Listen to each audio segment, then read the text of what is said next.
Sure. It's a beautiful day in the neighborhood. A beautiful day to be neighbors. Would you be mine? Could you be mine? It's a neighborly day in this beauty wood. A neighborly day for a beauty. Would you be mine? Could you be mine? I have always wanted to have a neighbor just like you. I've always wanted to live in a neighborhood with you.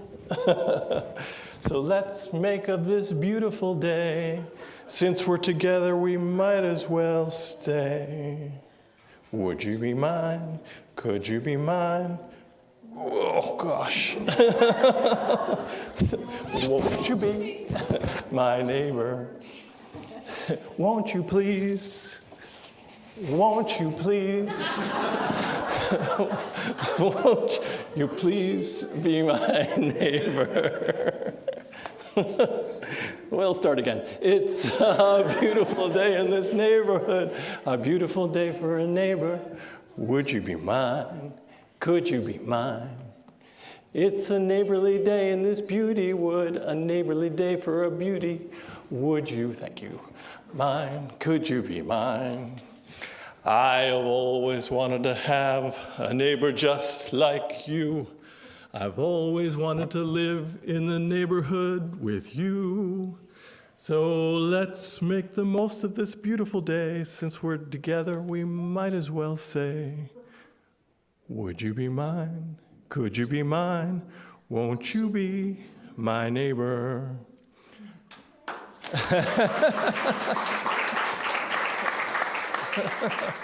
Hi, neighbor. It's great to be with you. If it isn't obvious, Mr. Rogers is one of my greatest heroes. And it's a beautiful day to offer this opportunity to speak on that love for this unique, strange, and great man. And I look for heroes in my life. This is something I try to collect. I try to collect people of greatness because they inspire me. They remind me what human beings are capable of, and having those folks in my memory reminds me and it grounds me in my faith in this liberal religious tradition, with those core principles that show up in many different ways. One being that God is love, and the other being that holiness is present in each and all of us. These are two defining principles expressed in many different ways, but that run through liberal religious traditions. And in an age where the best of humanity is maybe not always easily seen, it remains true that there are and have been so many extraordinary people who have shown us the goodness of which we are capable. And it's good to remember those people because they inspire us to live in that way too. And Mr. Rogers is certainly one of those people. I grew up watching Mr. Rogers on television. He was one of my childhood loves, along with Sesame Street and Electric Company. And I know many of us in this room either raised children who loved Mr. Rogers or watched him ourselves, yourselves, or are watching him with your kids with the latest Daniel Tiger series inspired by him. And we remember many things about him. We remember his shoes and his sweaters and his songs like Won't You Be My Neighbor and The Neighborhood of Make-Believe and The Trolley and Picture, Picture and more. His gentle and honestly odd ways somehow captivated a generation of children, defying the expectations of the time of children's education and children's television being fast-paced and explosion-oriented.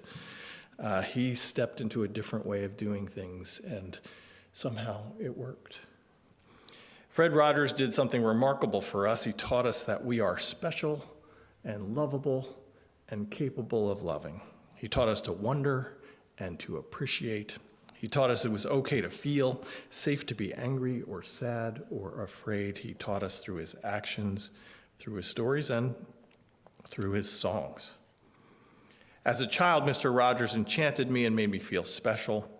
As an adult, he became a hero.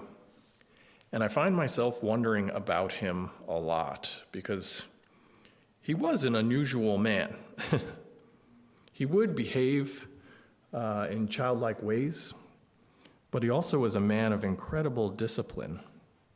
He weighed 143 pounds for his entire adult life. Really, he did it, consistently, over and over again. And 143 also happened to be his favorite number. And he loved that number 143 because that number 143 was his code for I love you. 143. One letter in I, 4 letters in love, and 3 letters in you. 143. And he manifested that in his life somehow.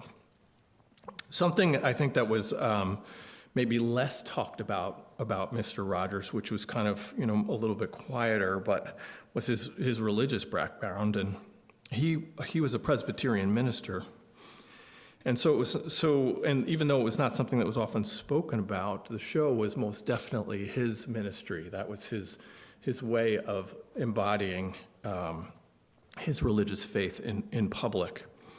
And the older I've gotten, the more fascinated I've become by that particular side of him. That side where he was showing religious values in public in a way where he never said anything about it, but he demonstrated them. In Unitarian Universalist tradition, and this is a really important part of our faith, we often, historically at least, spoke of walking in the ways of Jesus. That being a religious person was less about beliefs and creeds. It wasn't about who Jesus was as much as how you lived your life, and how you lived your life based on the call that Jesus offered to so many of us. And that remains true, although we expand ourselves into many different forms of being inspired by humanity's greatness. Our religious grounding comes from this very simple but very important distinction with many other Christian traditions in the United States. It's more important to walk your walk than talk your talk. And this is a vital discernment between good and, I believe we could say, bad religion. That we believe good religion is about walking your walk more than talking your talk. And Mr. Rogers embodied that, never speaking theologically in his professional life that I'm aware of, but the more I look at it, revealing his deep Christian faith in his case through his actions. And I've wondered for quite a while about why Mr. Rogers cultivated what almost seemed like an inappropriately childlike persona as an adult. I've thought about that a lot, that's different. It's very different, and he cultivated this, and he was known, for example, bringing out his puppets in private conversations. These were things that were part of his life and existence. There's a really remarkable scene in the Tom Hanks movie that some of you, I'm sure, saw, called A Beautiful Day in the Neighborhood, that exemplifies this. And in this scene, Mr. Rogers is talking with a reporter, Lloyd Vogel. This was a real relationship that they had. I don't know if this particular scene was real, but it certainly exemplified something that was real. And Lloyd Vogel is interviewing him and trying to ask him deep, serious, hard-hitting questions. He doesn't believe Mr. Rogers is real, in his way that he presents himself. So he's trying to get past that and trying to honestly make Mr. Rogers mad. And in the scene, Mr. Rogers is talking, he's talking with him, and in the midst of the interview, Mr. Rogers says, "Would you like to meet my special puppet friends from the neighborhood of make-believe?" And he unzips this suitcase he's got, and there's Daniel Tiger and King Friday the 13th right there, and the reporter says, "They look like they've seen better days. You ever think about swapping them out, getting new ones?"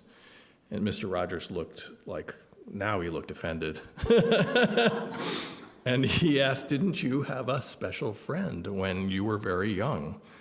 A special friend, a special toy, or a stuffed animal that you loved very much, even as it got ratty and worn out, and made you just love it all the more?"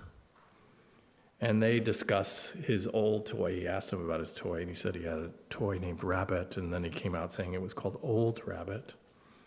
And Mr. Rogers asks, "And who gave you Old Rabbit?" And he answers, "My mom." And Mr. Rogers zeroes in. "She must love you very much." And he then confesses that his mom has died. And Mr. Rogers says, "I'm sure if she saw you today, the person you have become, she would be proud of you." And the reporter, obviously uncomfortable, tries to go back to his hard-hitting questions. And Mr. Rogers pulls out Daniel Tiger. And he begins to start a three-way conversation with Daniel Tiger and the reporter and himself.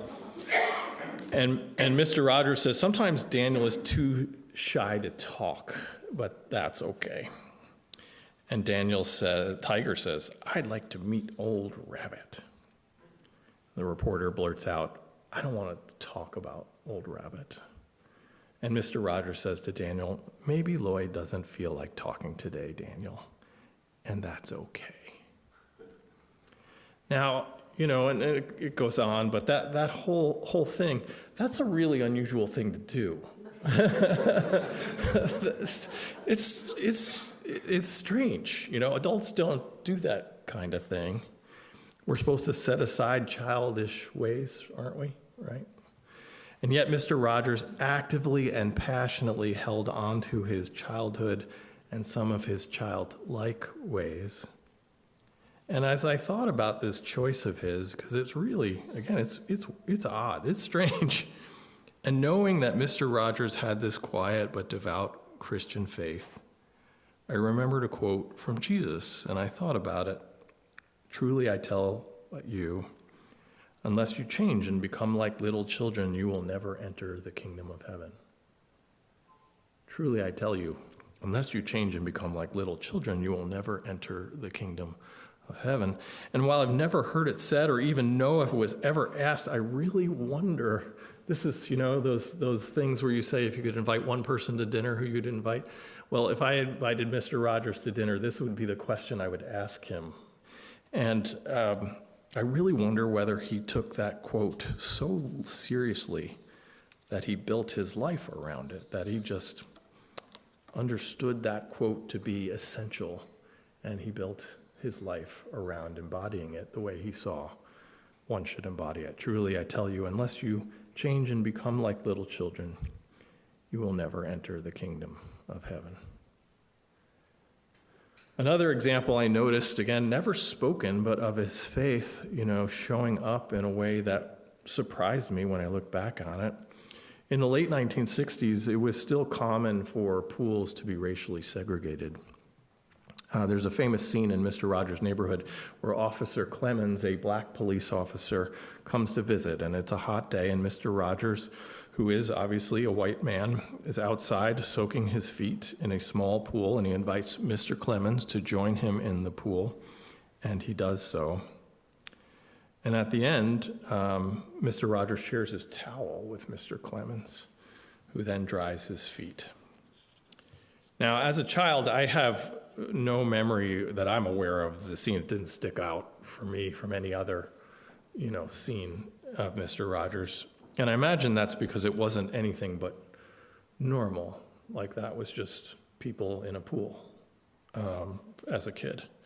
But as an adult, I am absolutely in awe of this choice that he made in 1969, how radical a decision it was to do this, to use his show to teach a different way. And I'm reminded of more famous words from Jesus, an act, actually, that he committed as part of his Last Supper, where he washed the feet of his disciples.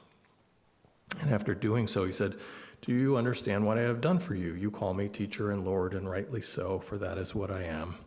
Now that I, your Lord and teacher, have washed your feet, you also should wash one another's feet. I have set you an example that you should do as I have done for you." And part of this, there was actually some back and forth fighting from the apostles, like, "No, you can't do this. This is too dignified for you." And he's like, "No, I will do this, and you will do it too. This This is what it means. This is what I'm teaching you about how to be. And the foot washing practice continues today, often as part of Maundy Thursday services, the Thursday before Easter, in recognition of Jesus' Last Supper. And again, the resemblance of what Mr. Rogers did in his life and its relation to how his faith taught him how to live seems remarkably linked in ways that, again, don't always, maybe never came out. Again, I don't know if anybody's ever asked him these questions, but they're questions that I see now in his life. And lastly, I recognize Mr. Rogers' faith in his entire concept of neighbors and neighborhood. Throughout the show, Mr. Rogers teaches us who our neighbors are and how to be a good neighbor.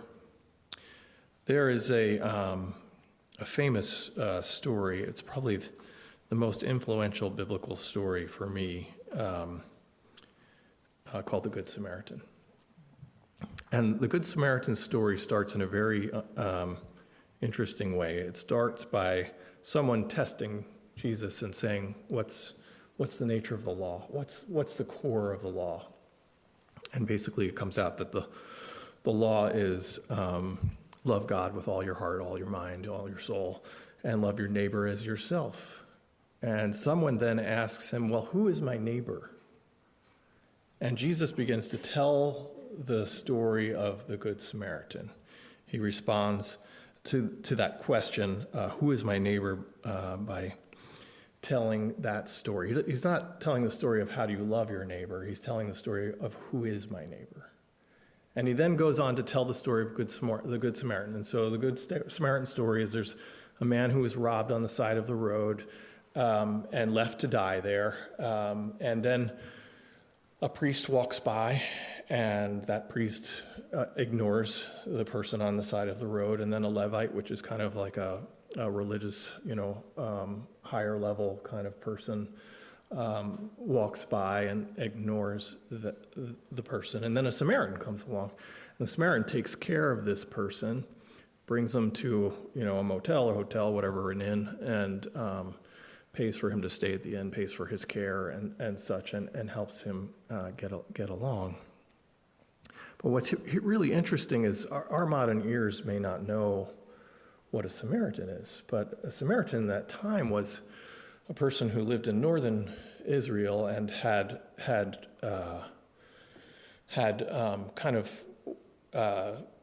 entered into the culture of that place, and so was no longer technically Jewish, and so they were looked down upon dramatically as subhuman. Samaritans were not considered good people; they were considered less than, degraded people.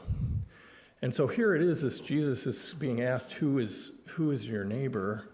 And he tells this story, and the hero of this story is the Samaritan.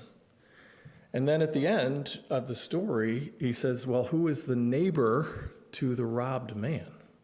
Again, he doesn't say who loved your neighbor in this situation. He said, who is the neighbor to the robbed man?